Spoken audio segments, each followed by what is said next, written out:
نوجوانوں، تم مسلمانوں کے مستقبل ہو۔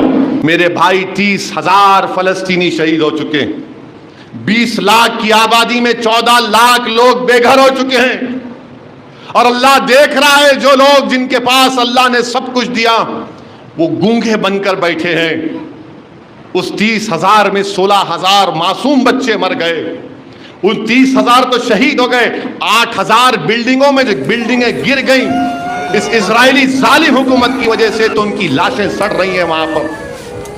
بچے جاتے ہیں، ویڈیو آتے ہیں کہ 8-9 سال کی بچی جس زمین پر بلڈنگ پر اس کی ماں کی لاش اس بلڈنگ میں اس زمین کے اوپر لیٹ کر کہہ رہی ہے کہ امی باہر آؤ، امی باہر آؤ۔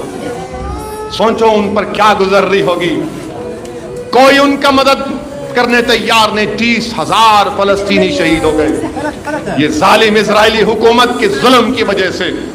اور افسوس مجھے اس بات کا ہے کہ سرزمین حیدرآباد سے بھی وہ جو ہتھیار بھجائے گئے فیکٹری سے اسرائیل کو استعمال کرنے کے لیے، یہاں پر ایک فیکٹری ہے وہاں سے گئے، کوئی اسرائیل کو روکنے والا نہیں ہے۔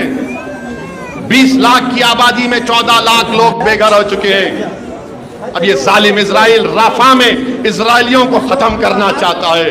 ہم اللہ سے بھیک مانگتے ہیں کہ پروردگار تو ان کی مدد فرما دے، ان معصوم فلسطینیوں کی مدد فرما دے۔ اور یہ جو بڑے بڑے لوگ ہیں، ممالک کے سربراہ ہیں جو اپنے عیش و آرام کی زندگیاں گزار رہے ہیں، ارے میرے نبی کا صدقہ ہے کہ تمہاری زمین میں تیل نکلا، کیونکہ میرے آقا اس زمین پر اپنا قدم رکھے۔ اگر تمہاری زمین میں دولت ہے تو کس کا صدقہ ہے؟ نبی کریم صلی اللہ علیہ وسلم کا۔ 30,000 فلسطینی مارے گئے، مگر کون فلسطینیوں کی آواز اٹھا رہا انٹرنیشنل کورٹ آف جسٹس میں؟ ساؤتھ افریقہ، برازیل، ناروے، اور اسرائیلی حکومت کے ظلم کو بیان کر رہے ہیں۔ مجھے افسوس ہے اس بات کا کہ میں امید کر رہا تھا کہ بھارت بھی آگے بڑھے گا اور انٹرنیشنل کورٹ آف جسٹس میں اسرائیل کے خلاف ہم کھڑے ہو جائیں گے، کیونکہ ہماری تاریخ رہی، اس ملک کی ایک عظیم تاریخ رہی کہ ہم نے ہمیشہ کولونیلزم کے خلاف جد و جہد کی، ہم نے ساؤتھ افریقہ کا ہمیشہ ساتھ دیا۔